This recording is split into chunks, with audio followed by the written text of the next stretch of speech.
Det er helt sikkert godt for Jonas at få komme ud og gå og røre sig lidt. Det kan vi klart mærke på ham.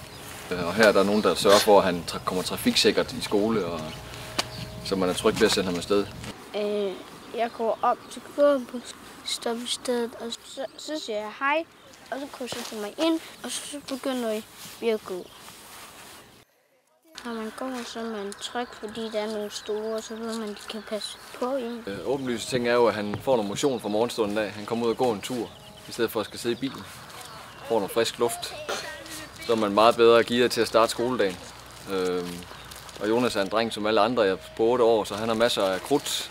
Og det er fint at lige komme ud og brænde lidt af, inden man skal ned i skole. Det hjælper os andre. Det sparer lidt på logistikken. Vi har en mand mindre, vi skal køre rundt med. Der er også et socialt aspekt i det, synes vi.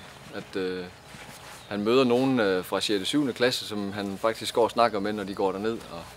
Og der er jo også masser af andre på hans egen alder, som han kan snakke med undervejs og lære nogen fra de andre klasser og de andre årgange at kende. Så altså, han protesterer, hvis der skulle være en morgen, hvor det regner så meget, at vi synes, vi skal køre ham i skole. Altså Jonas han er helt vendt sig til, det er sådan, det er.